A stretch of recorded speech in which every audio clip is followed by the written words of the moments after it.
हमारी संस्कृति, हमारे संस्कार सदा रहें हमारे साथ। सब्सक्राइब करें तिलक। ऐसे पाप पूर्ण वचन कहते हुए तुम्हें लज्जा नहीं आती? कोई महात्मा के वेश में तुम एक दुरात्मा हो। कौन हो तुम? तुम्हारा दास, वही लंकेश्वर रावण।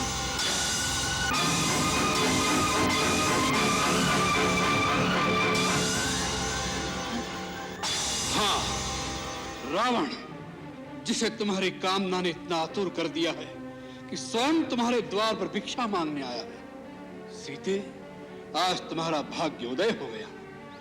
कल से हमारे राजमहल में 5000 स्त्रियां पटरानी की भांति तुम्हारी सेवा करेंगी। धूर्त, तुमने ये कैसे सोच लिया कि तुम अपने वैभव का बखान करोगे और सीता तुम्हारे साथ चल देगी? तुम इसी समय यहाँ से चले जाओ, नहीं तो मेरे पति एक ही बाण में तुम्हें तुम्हारी लंका सहित जला के भस्म कर देगी। तुम जिस पति का मान करती हो वह तो धरती पर रेंगने वाला एक मानव मात्र है। हम जिन राक्षसों के राजा हैं वह तो इन मानवों को फल मूल की भांति अपना आहार समझते हैं। तुम हम लोगों की शक्ति को नहीं जानती। जानती हूँ। खर और दूषण भी तुम्हारे ही भाई थे ना, जिन्हें रघुवर ने आन की आन में समाप्त कर दिया था। तुम्हारा ये साहस, एक गीदड़ होकर सिंघने की कामना कर रहे हो। तुम्हारा अंत समय आ गया है। यदि प्राण प्यारे हो तो अभी समय है, चला जा यहाँ से। हमारा ऐसा अपमान करने का साहस आज तक किसी ने नहीं किया। इसका परिणाम जानती हो? और एक पतिव्रता सती की ओर ऐसी कुदृष्टि डालने की मूर्खता भी किसी ने नहीं की होगी। इसका परिणाम जानते हो? तेरा ही नहीं, तेरे सारे कुल का सर्वनाश हो जाएगा। जिन शक्तियों पर तुम घमंड कर रहे हो, वो शक्तियां तेरे पाप कर्मों के कारण कलंकित और भ्रष्ट हो चुकी हैं। न केवल शक्तियां, वरन उन शक्तियों का वरदान देने वाले ब्रह्मा और शिव को भी तेरे पापों ने कलंकित कर दिया है। याद रखो, जब शक्ति भ्रष्ट हो जाए और उसके देवता कलंकित, तो शक्ति में बल नहीं रहता। सत्य अकेला हो तो भी भ्रष्ट शक्तियों की अपार सेना उसके सामने पराजित हो जाती है। तूने आज तक केवल देवताओं को परास्त किया है। एक पवित्र पतिव्रता नारी की सत्य बल से तेरा सामना नहीं हुआ। अहंकारी मूर्ख, तूने पाप वृत्ति से एक बार अपने पापी हाथों से मेरा अंग स्पर्श किया है। इतना ही दोष तेरे नाश के लिए पर्याप्त है।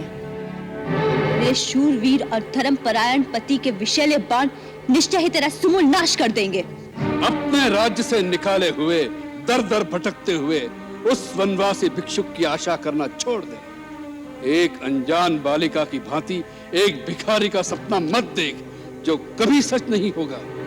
सपना देखो तो लंका की साम्राज्ञी बनने का, जिसके साकार होने में केवल तुम्हारे हाँ कहने की देर है।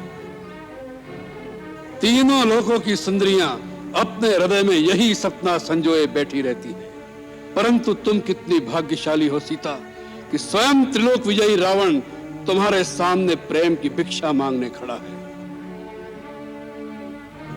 जो शीश तीनों लोकों में कभी किसी के आगे नहीं झुकता, वह शीश तुम्हारे चरणों में झुका हुआ है। तुम्हारे केवल हाँ कहने मात्र से तुम इस अपार वैभव, असंख्य राक्षसी सेना, लंका की देव दुर्लभ संपत्ति और स्वयं लंकेश्वर रावण के हृदय की स्वामिनी हो जाओगी। वैभव, शक्ति, संपत्ति के मोह में आकर जो स्त्री अपना पतिव्रत धर्म भूल जाए, उससे अधम और कोई नहीं हो सकता।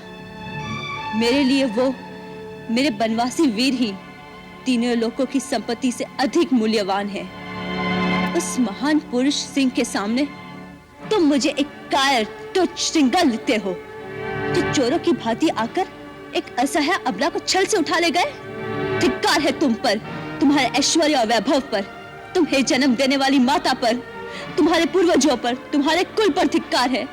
एक बार नहीं, 1000 बार धिक्कार है।